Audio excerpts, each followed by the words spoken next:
नमस्कार दोस्तों, मैं मनीष कुमार भोज आप सभी का अपने यूट्यूब चैनल पहाड़ एजुकेशन में हार्दिक स्वागत करता हूं। दोस्तों, आज 15 अगस्त स्वतंत्रता दिवस की हार्दिक शुभकामनाएं आप सभी को। आशा करता हूं कि आप सभी ने इस राष्ट्रीय पर्व को हर्ष उल्लास के साथ मनाया होगा और साथ ही जो हमारे वीर शहीद हैं कहीं ना कहीं आपने उन्हें स्मरण किया होगा। आइए शुरुआत करते हैं आज की श्रृंखला का। देखिए दोस्तों, आज मैं आप लोगों के समक्ष जो टॉपिक लेके उपस्थित हुआ हूँ वो जल रंग और तैल रंग से संबंधित ये कुछ क्वेश्चन आंसर मैं आप लोगों के सामने रखूँगा और साथ ही इसका डिटेलिंग वीडियो कुछ दिनों बाद मैं पर्टिकुलर निरंतर लेते हुए आऊँगा। चलिए शुरुआत करते हैं। देखिए दोस्तों, अगर मैं जल रंग की अगर बात करूँ तो जल रंग में किस प्रकार कार्य करते हैं, जल रंग में किस प्रकार कार्य करते हैं ये आपको पता होना चाहिए कि जल रंग किस प्रकार कार्य करते हैं। तो आपको ये हमेशा याद रखना है कि लाइट टू डार्क, हम पहले लाइट शेड से डार्क शेड की तरफ हम इसमें बढ़ते हैं, तो लाइट से डार्क शेड की तरफ हम क्या करते हैं, जल रंग में अपना कार्य करते हैं। वहीं दूसरा प्रश्न आप देखिए बहुत महत्वपूर्ण है, जल चित्रण में हाईलाइट दिखाने के लिए क्या करते हैं। हाईलाइट हमेशा याद रखिएगा, जब हम जल रंग को किसी चित्रांकन पर करते हैं तो उसके अंतर्गत उसे हाईलाइट दर्शाने के लिए हम उस पेंटिंग में क्या करते हैं। तो अगर हम उस पेंटिंग की अगर बात करें तो कागज का सफ़ेद भाग हम छोड़ देते हैं, जिसमें आप बॉर्डर इत्यादि बनाते हैं, तो कहीं ना कहीं हम सफ़ेद जो भाग होता है उसमें बाउंडिंग करके उसे छोड़ देते हैं या टेप लगा के उसे छोड़ देते हैं, तो कागज को हम क्या करते हैं, सफ़ेद भाग उसमें छोड़ देते हैं। अगर वहीं देखिए कि जल रंग की जो सबसे पुरानी तकनीक कौन सा है, ये आपको बताना है। सबसे पुरानी तकनीक कौन सी है आपको मैं बता दूं। जल रंग का जो प्रयोग हुआ था वो आपके जापान में इसका प्रयोग हुआ था और इसे वाश या फिर जापानी चित्रण भी इसे कहा जाता है, याद रखिएगा। अब वाश पद्धति में कितने प्रकार के चित्रण किया जाता है ये आपको बताना है। वाश तकनीक पद्धति में कितने प्रकार के चित्रण यहाँ पर किया जाते हैं तो आपको पता होना चाहिए। एक आंशिक वाश होता है आंशिक वाश के रूप में, और दूसरा संपूर्ण वाश, संपूर्ण जो आप का जो पेंटिंग है उसमें अप्लाई किया जाए और आंशिक कुछ ही भागों में हम उसको अप्लाई करते हैं, ठीक है। अब देखिए यहाँ पर तकनीक की दृष्टि से जल रंग को कितनी श्रेणी में यहाँ पर विभक्त किया गया है ये आपको बताना है। देखिए, अगर हम जल रंग की बात करें तो तकनीकी रूप में हमने इसको दो भागों में हम क्या करते हैं, विभाजित करते हैं। एक तो पारदर्शक होता है, एक अपारदर्शक होता है, और पारदर्शक के अंतर्गत वॉश, ग्लेजिंग, ये आला प्राइमर, स्पिंग, ये तमाम चीज़ें आ जाती है, ठीक है। अब वहाँ अपारदर्शक में स्टिनिंग और स्क्रबिंग और ड्राइविंग और गवार, ये तमाम चीज़ें इसके अंतर्गत आ जाती है, आप देख पा रहे होंगे, ठीक है। अब ग्लेजिंग क्या होता है, अब कभी क्वेश्चन बनता है कि ग्लेजिंग किसे कहते हैं, तो ग्लेजिंग क्या होता है।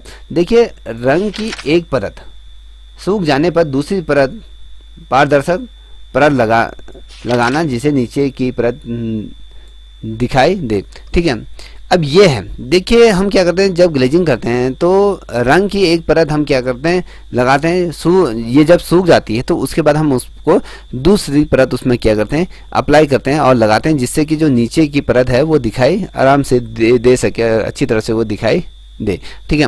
और आला प्राइमर की अगर हम बात करते हैं तो आला प्राइमर होता है क्या है, आप सभी को पता होगा, ठीक है।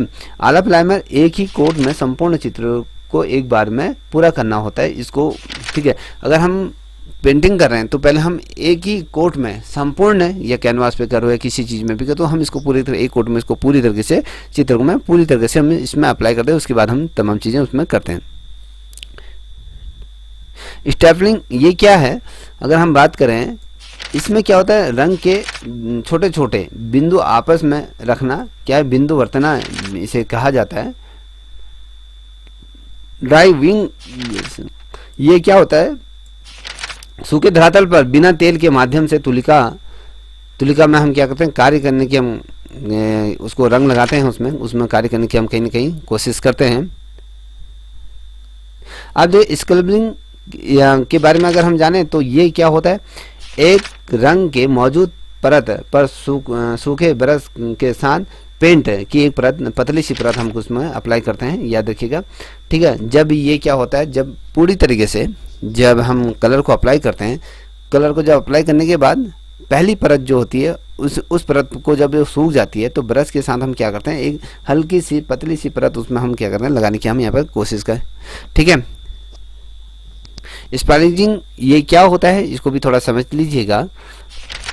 स्पैलिंग इसमें क्या होता है, इसमें ब्रश की जगह स्प्रिंग के टुकड़ों का क्या करते हैं, हम उसको रंग भर के उसमें थोपते हैं, तो फिर उसको हम अप्लाई करते हैं। जैसे कि आप देखते होंगे आपके घरों में जब कलर करते हैं तो उसमें एक स्प्रिंग वाला रोलर आता है, जो उसमें क्या होता है वो कलर को सोखता है, तो उसमें क्या करता है उसको हम धीरे धीरे दीवारों में क्या करते हैं, अप्लाई करते हैं। तो यही वो पद्धति के रूप में हम कार्य करते हैं।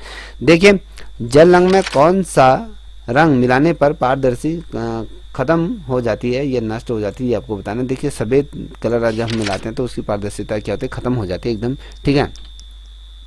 वहीं हम तैली चित्रण की अगर बात करें तो तैली चित्रण पद्धति की अगर हम बात करें तो ये महत्वपूर्ण है। तैल चित्रण का आरंभ कहाँ से हुआ है, कभी क्वेश्चन बनेगा तो आपको ये पता होना चाहिए। ये इंग्लैंड थाईलैंड से ये हुआ है, अगर ठीक है। अगर कभी क्वेश्चन बनता है तो वैसे जापान से इसका हुआ है, और कभी कभी यहाँ पर किस प्रकार से अगर क्वेश्चन पूछा है थाईलैंड या फिर आपका जापान से, इसको नोट कर लीजिए। अब तैल चित्रण का आरंभ किसने किया, कभी क्वेश्चन में जॉन आइजक ने किया है, जॉन वान आइजक, इनके द्वारा तैल चित्रण का ये आरंभ किया गया। और तैल चित्रण में किस प्रकार कार्य करते हैं ये आपको बताना। हमने जैसे आपसे कहा कि जल रंग में किस प्रकार से कार्य करते हैं, वहाँ पर लाइट टू डार्क की तरफ बढ़ते हैं। तो यहाँ पर अगर हम तैल चित्रण की बात करते हैं, ऑयल पेंटिंग की बात करते हैं, तो डार्क से लाइट की ओर हम इसमें बढ़ते हैं।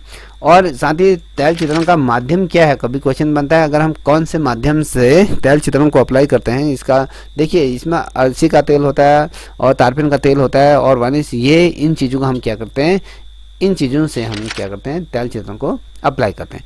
अब अगर मैं चित्रण पर वार्निश कब लगानी चाहिए, कभी ये क्वेश्चन पूछा जाता है तो आपको पता होना चाहिए। पूर्ण रूप से जब चित्र सूख जाता है तो तब जाके वार्निश को हमने क्या करते हैं, इसको हम अप्लाई करते हैं, याद रखिएगा। और चित्रण के लिए श्रेष्ठ वार्निश का क्या नाम है ये आपको बताना है। ये कोपाल वार्निश ये एक आता है, तो जब पूरी तरीके से जब हम चित्र को वार्निश से अगर अप्लाई करते हैं तो सर्वश्रेष्ठ वार्निश के रूप में कोपाल ये वार्निश है, इसे हम अप्लाई करते हैं। बहुत महत्वपूर्ण प्रश्न है, ये आप इसे नोट कर लीजिएगा। अब देखिए, वहीं पर अगला प्रश्न आप देख पा रहे होंगे, तैल चित्रण की तकनीक क्या है ये आपको बताना है। स्पेकुलम, डाइविंग और ये तमाम चीज़ों को हम कहते हैं बुलिक बोकन, इनका हम क्या करते हैं, प्रयोग इसमें करते हैं। अब तैल रंगों को मोम के साथ मिश्रित कर लगाने की विधि को क्या कहते हैं। अब जब हम तैल रंग के अंतर्गत जब मोम को अप्लाई करते हैं, उसका मिश्रण करते हैं, तो उसको जब हम लगाते हैं तो उसको क्या है, एनाकास्टिक ये कहते हैं। तो ये जब हम एनाकास्टिक कब प्रयोग होता है, जब तैल रंग में मोम रंग के साथ विधि को अप्लाई किया जाता है, ठीक है। अब देखिए, यहाँ पर तैल चित्रण के लिए प्रारंभिक रेखांकन किससे किया जाता है, ठीक ये आपको बताना है। तो जब हम तैल चित्रण को अप्लाई करें उससे पूर्व कैनवास पे हम जो चारकोल स्टिक होती है ना, और ये चारकोल स्टिक कैसे बनती है, जैसे अमरूद हो गया, इमली हो गया, अंगूर की टहनी को हम जलाकर जो चारकोल की एक स्टिक ये प्राप्त हो जाती है, उससे हम क्या करते हैं, जो कैनवास पर उस चित्र को अप्लाई करते हैं, चित्र बनाने की कोशिश करते हैं। और तैल चित्रण के लिए कौन सी तुलिका का प्रयोग यहाँ पर किया जाता है ये आपको बताना है। सेबल या बिसल ये उसे कहा जाता है, ठीक है। और किस कलाकार ने तैल चित्रण में बादाम का तेल का प्रयोग किया था, वो पेंटिंग इनके द्वारा बनाई गई थी, तो वो लियोनार्डो दा विंची इनके द्वारा किया गया था। जो ऑयल पेंटिंग के अंतर्गत बादाम का ऑयल इसमें यूज किया गया था और इन्होंने इस पेंटिंग को बना दिया था, ठीक है।